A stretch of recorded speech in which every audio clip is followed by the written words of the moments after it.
1. Oke, baik. Selamat pagi untuk penonton kami yang akan melakukan instalasi CloudStack. Jadi kami di sini ada saya, Melchior Nathan, teman-teman saya Aidan, Alvito, dan Haikal. Kami akan menunjukkan cara melakukan instalasi di dalam instalasi CloudStack di dalam Ubuntu. Jadi dalam Ubuntu kami ini, kami menggunakan Ubuntu 22.04 ya, dan Ubuntunya sudah kami install di dalam laptop kami, dan sekarang kami akan sudah SSH dari Windows. Oke. Jadi pertama-tama kita perlu konfigurasi terlebih dahulu NetPlan. NetPlan itu adalah konfigurasi untuk jaringannya begitu. Nah, di layar Anda ini sudah ada konfigurasinya dan kita bisa langsung masukkan ke dalam NetPlan. Nah, pertama kita perlu beralih dulu ke folder NetPlan. NetPlan itu ada di garis miring etc, lalu kita di dalam NetPlan. Oke. Lalu di sini kita akan ubah dulu konfigurasi yang sudah ada itu menjadi bug, ditambahkan bug di belakangnya. Nah, nanti di sini yang ini 00 installer config.yml, nanti di belakangnya akan kita tambahkan bug. Oke, nah kita akan tambahkan, maaf, oh ya di sini harus ada sudo ya, sebagai admin soalnya. Nah, lalu kita tambahkan file konfigurasi yang baru bernama 01 netplan.yml. Iya, betul. Lalu kita akan copy konfigurasi tersebut ke dalam file netplan kita. Nah, di sini kita akan menetapkan untuk IP yang akan digunakan adalah 192.168.10.33 dengan subnet masknya 24 ya, berarti 255.255.255.0 gitu. Ini DNS-nya ada 111 sama 888, itu Google dan Cloudflare gitu. Oke.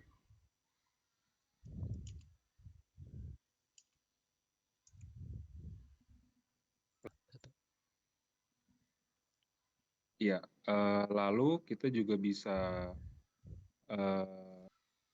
mengubah nama-nama interface internet kita sesuai dengan yang ada pada laptop kita begitu. Contohnya kalau di laptop kami ada namanya NPOS 8 ya kalau nggak salah, dan ada yang 3.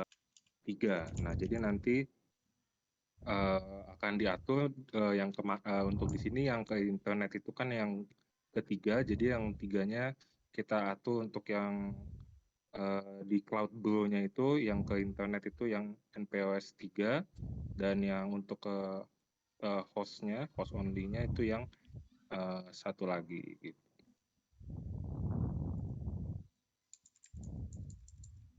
Oke. Oh ya maaf, kita harus pakai sudo ya, soalnya kalau untuk NetPlan itu harus administrator.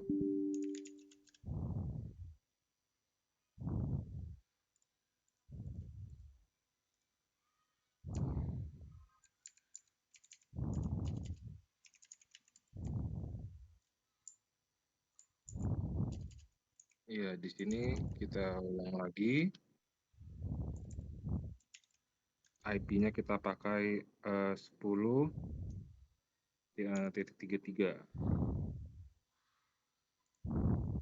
Default, oh ya, sama dia default gateway-nya jadi 10.1 ya, yang kita gunakan. Oke, selanjutnya kita akan istilahnya mengimplementasi, menjalankan konfigurasi NetPlan kita Pertama kita bisa sudo strip i dulu, lalu kita akan netplan generate, netplan bisa langsung netplan apply aja sebetulnya. Netplan apply. Ya, dan netplan apply. Oke. Oke, nah baik. Jadi setelah sudah di-apply netplan-nya, kita akan ke disconnect karena IP yang sudah digunakan sama laptopnya sudah tidak sama lagi ya. Jadi kita harus SSH melalui IP yang berbeda.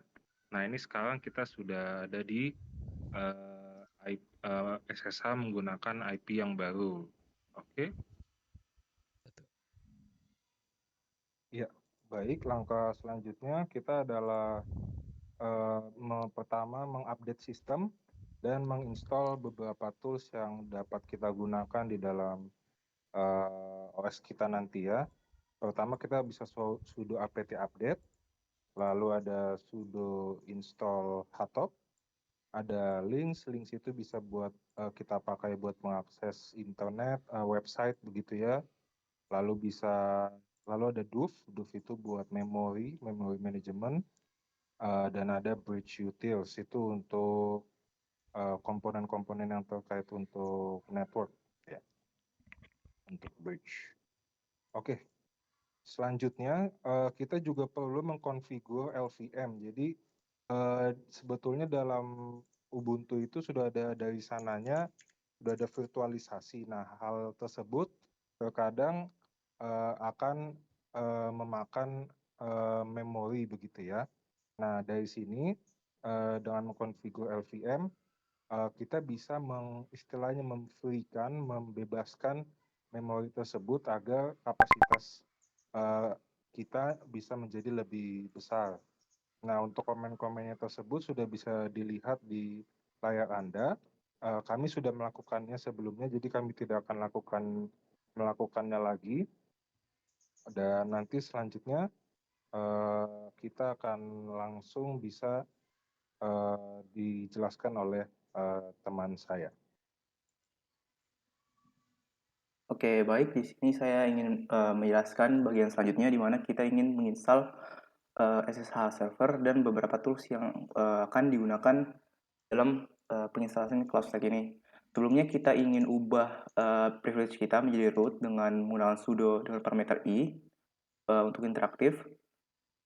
Oke, selanjutnya kita menggunakan apt install untuk menginstal OpenNTPD, yaitu untuk sinkronisasi network time, OpenSSH server, Vim untuk text editor, Htop untuk melihat proses interaktif, dan tar untuk memanipulasi file archive.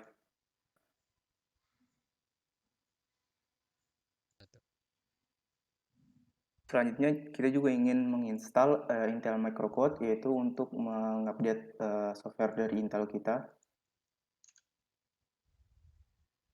Oke, setelah itu kita ingin mengubah password dari user root.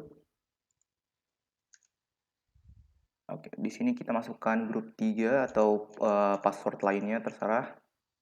Penting di selanjutnya ketika ingin kita gunakan, passwordnya diingat. Oke, untuk bagian selanjutnya kita ingin mengizinkan root login ketika kita ingin melakukan SSH ke server kita. Di sini konfigurasinya ada di file etc sshd config. Ya, kita gunakan nano untuk mengedit. Di sini kita ingin cari parameter yang namanya permit root login. Nah, di sini oke, ke atas. Oke, di sini kita ingin uncomment. Terus kita ubah prohibit password menjadi yes. Ini prohibit password gunanya agar klien tidak bisa masuk sebagai root, makanya kita ganti sebagai yes dan kita uncomment. Ini kita bisa save aja. Dan service SSH-nya kita restart untuk mengapply perubahan.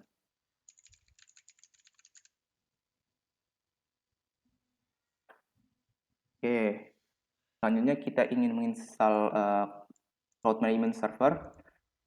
Ini kita pertama membuat directory baru di etc apt keyrings untuk menyimpan GPG key-nya kita.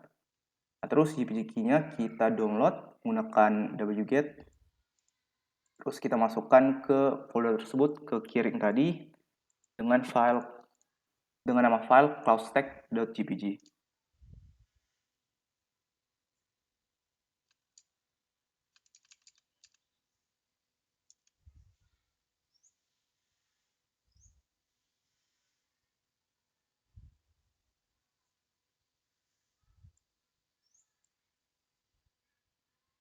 Oke, setelah kita mempunyai GPG key-nya, kita bisa gunakan key tersebut untuk menambahkan repository CloudStack ke repository Ubuntu kita. Nah, setelah itu kita bisa lakukan update.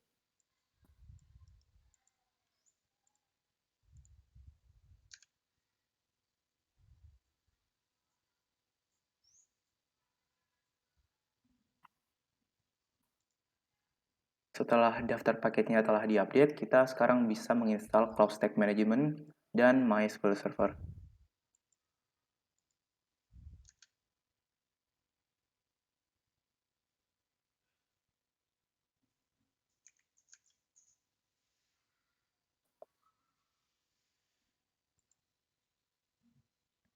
Baik, setelah itu kita ingin mengkonfigurasi database MySQL kita. Di sini konfigurasinya dapat kita edit menggunakan nano di directory etc mysql.config.d. Nah, nama filenya mysqld.cnv. Oke, di sini kita ada beberapa konfigurasi seperti yang bisa dilihat di sini di bawah header MySQL-nya kita konfigurasi server ID-nya itu satu, mode SQL-nya, terus timeout behavior-nya, jumlah connection-nya, terus tipologinya kita mau di sini binary logging, dan formatnya kita ingin formatnya untuk di log tiap barisnya. Nah, semuanya ini kita bisa copy saja ke konfigurasi MySQL-nya.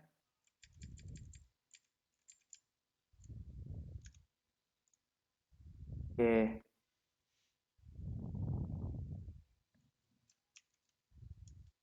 kayaknya ada kelupaan ketik di setelah row-nya.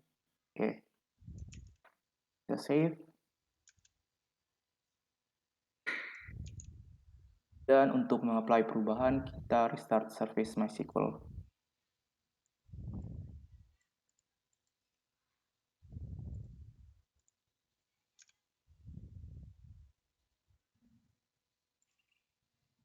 Baik, tadi setelah kita mengkonfigurasi database-nya, sekarang kita bisa nge-deploy database-nya. Nah, kita nge-deploy database-nya sebagai root dan juga membuat cloud user dengan password dengan memasukkan komen ini.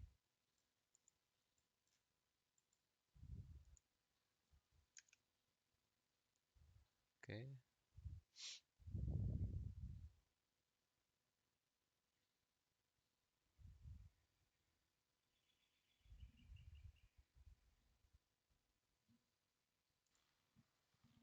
Baik, setelah deploy database-nya selesai, kita di langkah selanjutnya akan menginstal beberapa package untuk NFS server. Dan kita akan ngekonfigurasi NFS exportnya dengan menspesifikasikan export directory ini. Oke, langsung saja. Pertama-tama kita install dulu.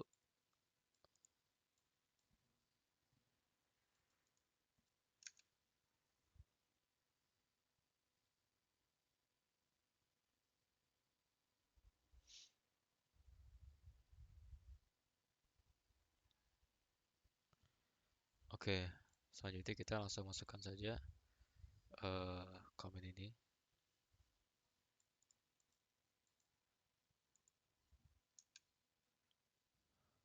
Dan buat direktorinya. Lalu di export.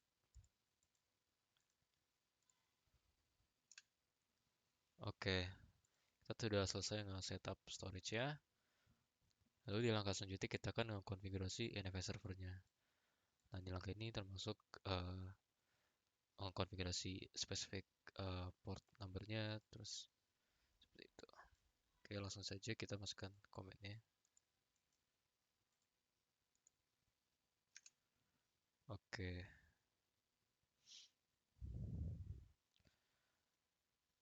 Baik, selanjutnya kita harus nge-restart dulu NFS kernel servernya untuk nge-apply konfigurasi yang sudah dibuat sebelumnya.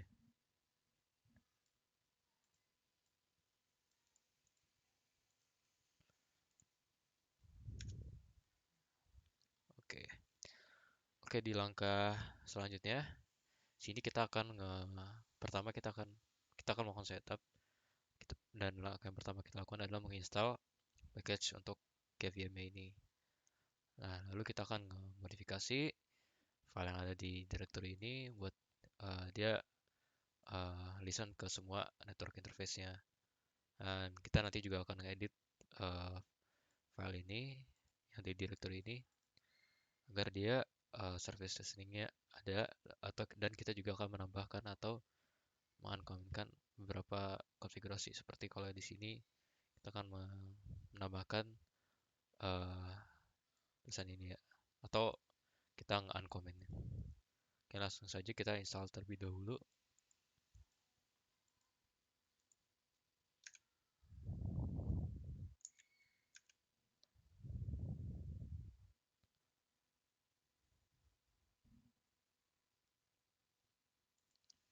Oke, setelah selesai melakukan instalasi, kita langsung saja masukkan komen ini.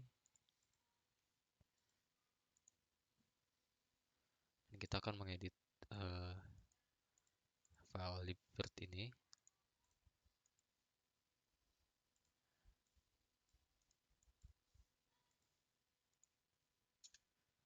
Oke, dari sini katanya menambahkan ini atau kita menguncomment.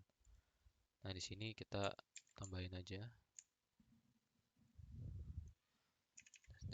listen. Oke, kita save.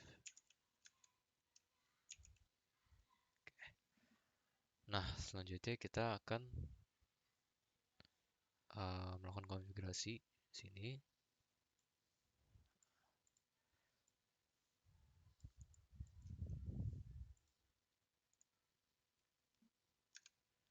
Oke,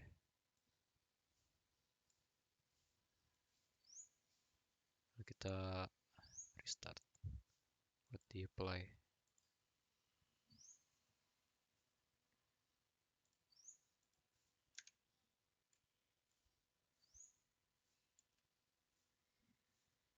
Oke, satu. Setelah itu, kita perlu untuk membuat host ID yang akan berfungsi sebagai unique identifier untuk si host call stack-nya. Supaya si host call stack ini bisa diidentifikasi di dalam call stack management servernya.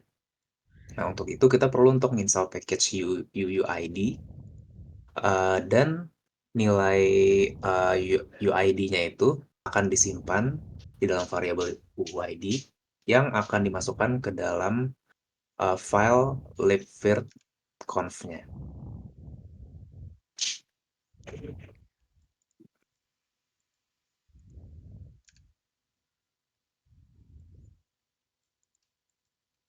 Nah, setelah sudah disimpan ke file libvirt.conf-nya, libvirt-nya akan di-restart. Oke. Nah, setelah itu, terakhir kita perlu untuk nge-disable AppArmor di libvirt-nya. AppArmor ini adalah sebuah security framework. Nah, ini perlu kita disable karena AppArmor kemungkinan bisa merestrict hal-hal yang bisa dilakukan oleh CloudStack. Jadi kita disable dulu pakai command itu. Setelah semuanya selesai, kita bisa start CloudStack-nya dengan command CloudStack setup management. Lalu kita bisa lihat status dari CloudStack-nya, apakah sudah aktif atau running. Setelah dimasukkan komennya, sudah terlihat bahwa status CloudStack-nya sudah aktif running. Setelah itu, ini optional, tapi bisa kita memasukkan komen yang terakhir untuk melihat lognya. Nah, setelah itu kita bisa langsung membuka CloudStack-nya dengan mengakses IP kita, yaitu 192.168.10.33 di port 8080/client. Oke, baik. Sekarang kita sudah bisa masuk ke cloud stack-nya.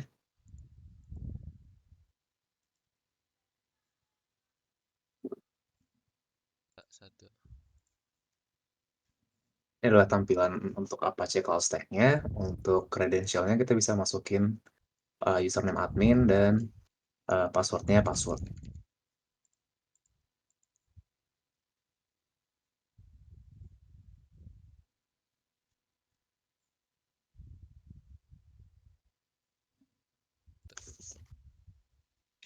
Oke, setelah sudah berhasil login, sekarang kita sudah bisa mengakses dashboard dari Cloud Stack-nya.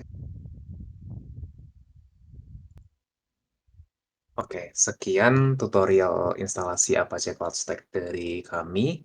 Semoga dapat bermanfaat bagi kalian yang ingin melakukan hal yang sama. Nah, kurang lebihnya mohon maaf. Terima kasih.